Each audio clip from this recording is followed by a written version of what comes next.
Ada setiap periode penyelenggaraan pemilu di tanah air, pelaksanaan debat Capres-Cawapres hampir selalu memunculkan polemik, baik itu di kalangan masyarakat maupun bagi penyelenggara negara sendiri.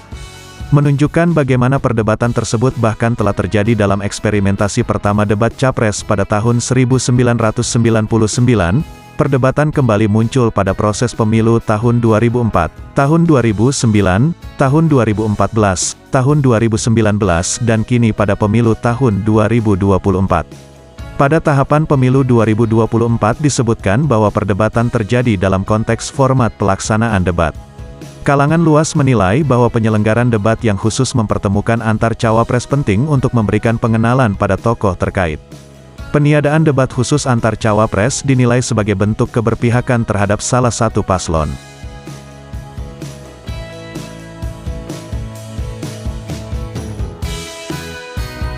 Polemik tersebut meredup usai Komisi Pemilihan Umum menetapkan secara sah format debat Capres-Cawapres pemilu tahun 2024.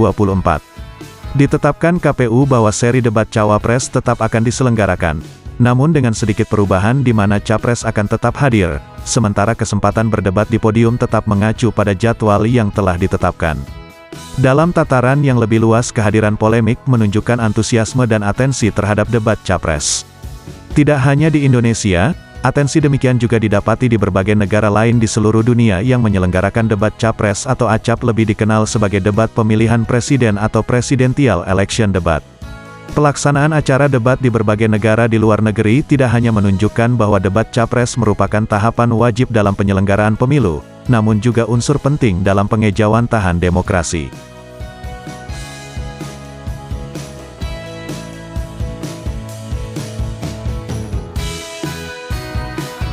Debat calon presiden atau Presidential Election Debat tak dapat dipahami sebagai acara seremonial belaka. Pelaksanaannya berdiri di atas tanggung jawab demokrasi yang begitu besar, yakni sebagai pemenuhan hak masyarakat dalam memahami dan mengenal calon pemimpin mereka. Pun begitu dalam pelaksanaannya, debat Capres-Cawapres acap berujung pada kritik yang cenderung sebatas yang penting ada, fokus pada seremonial dan melupakan landasan-landasan esensialnya. Debat harusnya hidup sebagai ajang manfaat yang besar bagi masyarakat untuk bisa mengeksplorasi gagasan para capres dan cawapres. Hal demikian dapat dilakukan dengan memberikan pertanyaan yang lebih berbobot, mendalam dan mengena. Untuk penyusunan pertanyaan demikian, KPU harus membentuk tim panelis sebagai tim yang berwenang menyusun pertanyaan pada debat yang berkualitas.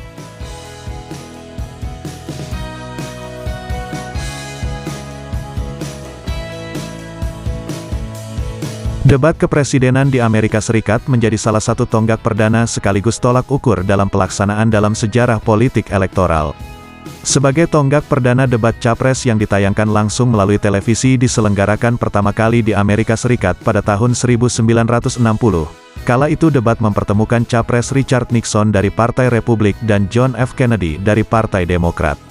Selain menjadi momentum historis, debat tahun 1960 ini juga terbukti menjadi komponen penting yang mampu memberikan pengaruh dan informasi kepada masyarakat.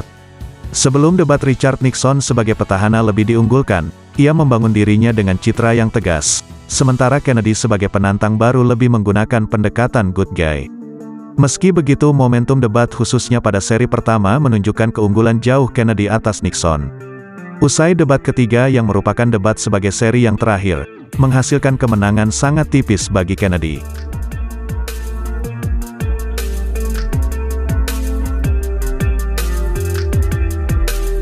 Jika dirunut embrio debat sendiri telah hadir lebih lama lagi, debat Capres di Amerika Serikat pernah diselenggarakan pada tahun 1858.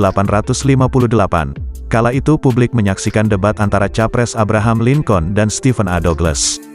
Momen ini tidak hanya menjadi tonggak debat perdana di Amerika Serikat, namun juga salah satu tonggak perdana di dunia. Lebih lanjut, debat Capres baru terselenggara kembali pada tahun 1976. Bertemu dalam acara debat tersebut adalah Capres Jimmy Carter dari Partai Demokrat dan Presiden Gerald Ford dari Partai Republik.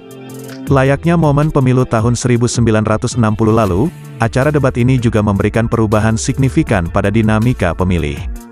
Terdapat kecenderungan pemilih yang mengukur dan menilai calon pemimpin mereka hanya dari sudut pandang ideologi atau perspektif primordial. Itulah sedikit informasi tentang sejarah debat pertama kali dilakukan.